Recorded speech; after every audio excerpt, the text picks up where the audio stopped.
I want to talk about why I returned to church for the first time in over 5 years. Since the time I stopped believing that Jesus Christ was God, that he was risen from the dead, and felt like I could no longer attend a Christian church anymore. So, what I'm going to talk about the reasons I went back, and it's going to start with Christmas of this year and my children. It's going to talk about my own spiritual desires and longings and talk about things that I've missed. So those are the things I'll talk about here. And this is a really informal, just sharing from the heart, no notes or anything like that, just kind of sharing what happened because I wanted to capture this moment.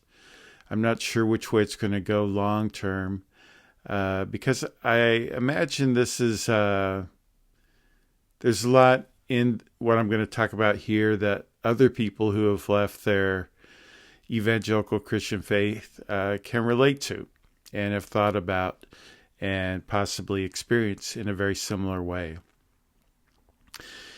So, one of the big things that has really prompted this is children. I got married for the second time when I was 50, and my wife and I had 3 children. Those children are now 8, 5, and 4. And the 8-year-old has been asking a lot of questions over the years, not just recently, but over the years about God and church. And unfortunately, because of my own confusion about the topic, I've kind of kept, kind of pushing her off a little bit, thinking, gosh, I'm not even sure how to talk about this. I want to honor her own agency, her own right to make discoveries. So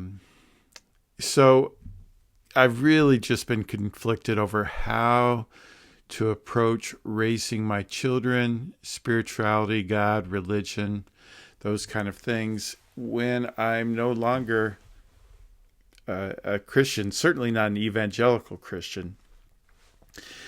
But again, as Christmas arrived with the Christmas story, and we even got out our little nativity scene and read the Bible story, because I was beginning to feel like I really, at the very least, we were in a Christian culture, and I needed to instruct them just in the basics of what Christianity was, what Christian holidays were, things like that. So, we had done those things, and then I got a notification in Facebook that a church I used to attend was having a Christmas Eve service. Now, as I was working my way out of Christianity, I'd been an evangelical Christian for most of my life. I'd actually been a pastor at one time. I have a Master of Divinity. Very committed believer. But then as I could no longer attend evangelical Christian churches, but I was still a Christian, I started attending a liberal Lutheran church, and we did that for about 6 months before I finally just left the church. But it was a wonderful church, and so I decided, we should attend this. Or it wasn't so much like that. I actually brought it up to the family. Would you be interested in attending this and hearing more about what this was all about? And the kids were really excited about it. They really wanted to go. My wife was certainly open to it. She's been very supportive of me, but is a little bit neutral on this, even though it might seem hard to understand how you might be neutral. So we went, and it was really nice. It was really nice. I enjoyed it. The kids loved it and wanted to go back. And so I started thinking about, did we want to visit this? And I guess I want to pause for a moment and say I still have some kind of red lines in the sand about attending a church. And the reason this church was a possibility is it's open and affirming. They welcome openly the LGBTQ plus community. I think I said that right. And so that was important to me. There's no restrictions on women. Women have all the same opportunities as men. There's no teaching as like men are the head of the household, or all that kind of stuff. I have my 8-year-old daughter. I don't want her exposed to that type of thing. So that was important to me. You're not required to believe in that the Bible is the literal word of God. And they don't teach on hell. So those are things I just, I would not be willing to expose my children to, and would not want to be exposed to myself. And so this church, met those qualifications. So I want to make that clear as far as what type of church I've been going back to. So my wife actually has been working on Sundays. So I've been, the last 3 or 4 Sundays, we've gone back to this church. I've been just taking it a week at a time, really just to see. My wife was, at first, she said, maybe you just want to go once a month. Don't overwhelm yourself. But the kids really enjoyed it. And the thing is, I do believe in God, even though it would be difficult for me to really define the God that I believe in. I do believe there is a God in the sense of something created all of this. You could call that God. There's certain qualities of life like morality and beauty and truth and things like that. It's a different discussion, but I think there is some source of everything that is, and what is a reflection of that source. And I've had powerful spiritual experiences that I think are real. So I wanted to provide my children with some exposure to that experience, and I did discover that through Christianity. And even though I do not believe that Christianity is an exclusive source of truth, I certainly think are many true things in it. There's a lot of true things in their spiritual practices. So I think there are good things in it, especially if you can take out some of the right-wing extremist stuff. So my kids have, and just the fact that they're talking about ethics and what's good and what's right, and talking about becoming a kind and loving person, I think those are good things for a kid to be, a part of, and adults for that matter.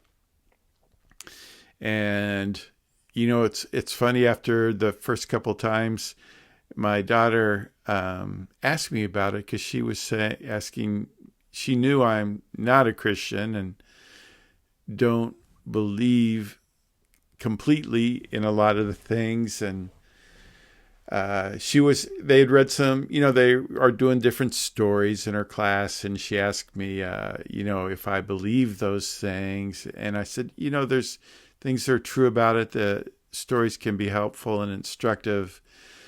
But most of the things I don't think literally happen. They didn't actually happen. They're more legendary. There might be some connection to truth, but I think there's a lot of legendary aspects to these stories that have been passed down for hundreds and hundreds of years. And I said, what do you think? And she said, well, I think they actually happened. And I was okay with that. That might alarm some people, but she's coming at these things from an 8-year-old perspective, and she's really smart.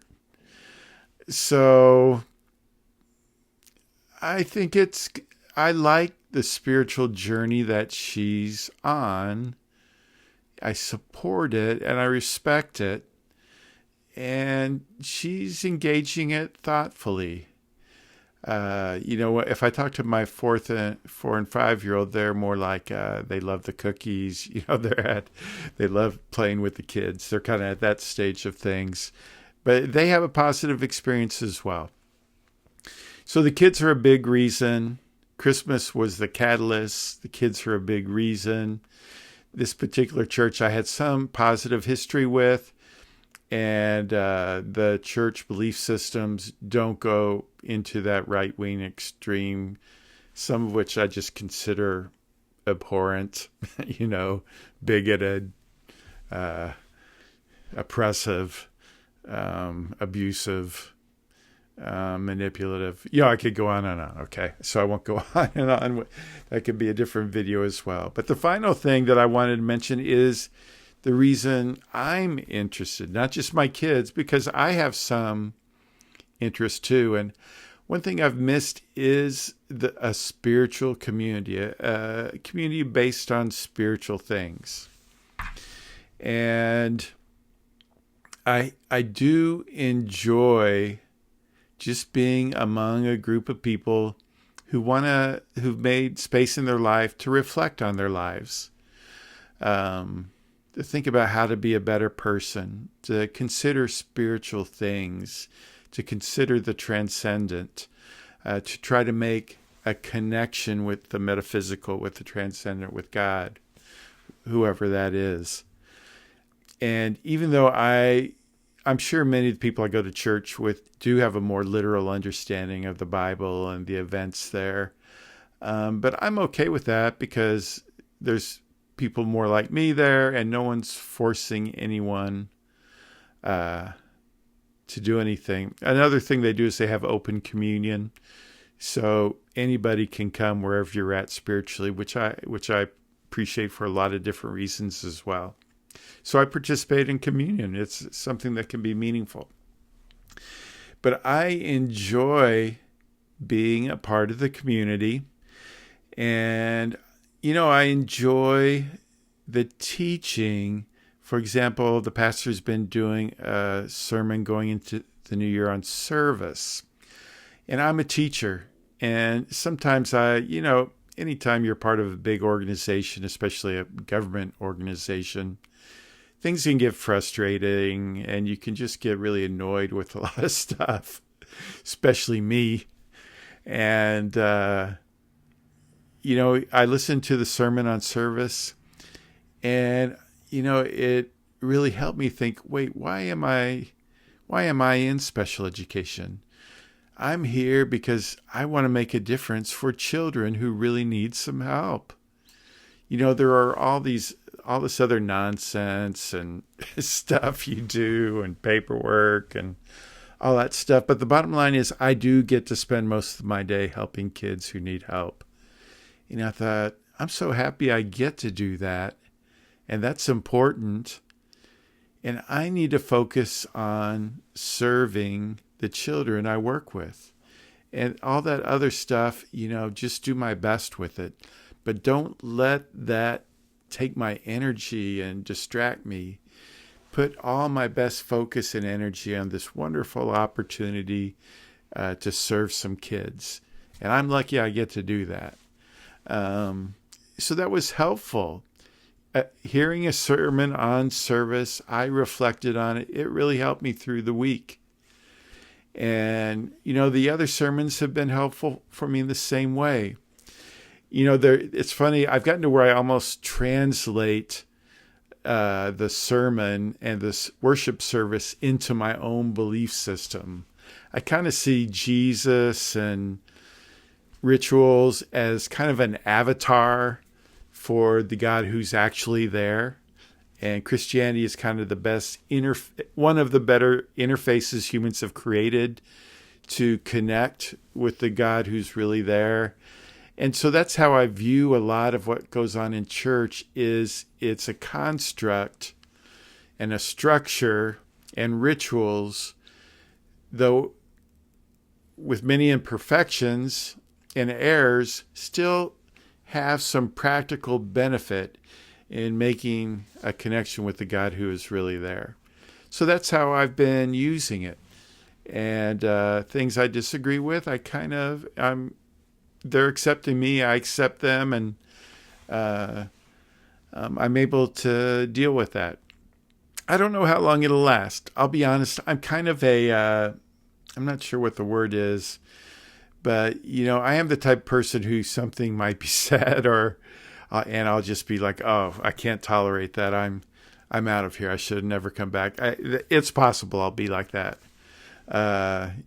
It's possible hearing some things I don't believe might wear on me. So many things could happen that I may leave, but I also could see this being a part of a journey either within this church or some other means that I don't know about right now, of finding a way to find community with my current spiritual beliefs. And this seems to be a safe place. At the very least, it seems to be a safe place I can park myself and my family. And I think good things are happening. I don't think any damage is being done. And I think I think it's good for right now. And I haven't gotten anything figured out beyond right now, but I think it'll be good for next week and probably next month. So I just wanted to share that because I'm sure some of you are on a similar journey. I would certainly be interested in hearing your reactions and perspectives on that. And with that, take care and thank you for listening.